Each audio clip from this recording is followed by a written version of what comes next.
Partition का बहाना बनाने रुका हुआ था मीटर, लेकिन पार्टीशन होने के बाद भी वो 15 दिन से तो देख रहे हैं ना किसका इनका ही और इनका तो 1 साल से बोल रहे हैं। इनकी तो जून 2021 से कोटेशन भरा हुआ है। आज इनकी केस पूरी दिक्कत हुई हमारी।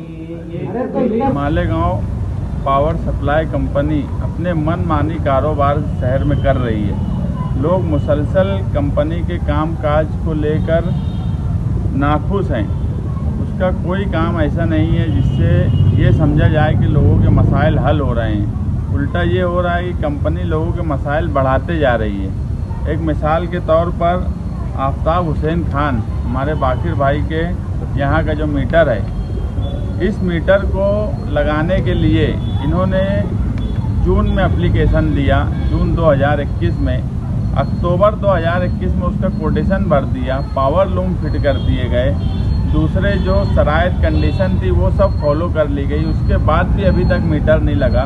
कल हमने सुप्रिटेंडेंट को एक लेटर दिया है एडिशनल एसपी को कि वो अगर 8 दिन में हमारा मीटर नहीं लगता तो हम डायरेक्ट मीटर लगाएंगे। और आज इसीलिए हम कंपनी के जो जिम्मेदार हैं उनसे भी मिले और उनके पास भी हमारी बात रख दी कि 8 दिन के अंदर अगर अब हमारा मीटर नहीं लगा तो हम डायरेक्ट सप्लाई चालू करेंगे।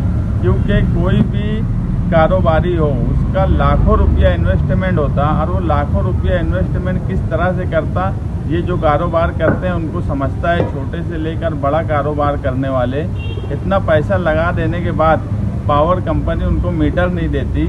ये हम एक मिसाल के तौर पे इस शहर में एक मिसाल और आंदोलन भी इसको समझ लिया जाए कि अगर 8 दिन में कंपनी ने मीटर नहीं लगाई तो हम मीडिया वालों को बुलाकर डायरेक्ट आंकड़े डालना जिसे बोलते हैं, जो भी तरीके से है। और यही बात हमने पुलिस डिपार्टमेंट को भी बोली है, हम हमारा कारोबार शुरू कर देंगे, कंपनी को जब मीटर देना रहेगा तब देंगी। इसी के साथ शहर में दूसरे लोगों से भी हम गुजारिश करते हैं कि जिनका रेसिडेंशियल हो या कमर्शियल हो, उन्होंने अपना कोटेशन भरा हुआ है और उनका मीटर कंपनी नहीं दे रही है, तो शान-ए निहाल अहमद की अवामी राब्ता ऑफिस आगरा रोड पर आकर अपनी शिकायत दर्ज कराएं। हम उनके लिए भी कोशिश करेंगे, क्योंकि कंपनी की मनमानी अब इस शहर में हम चलने नहीं देंगे।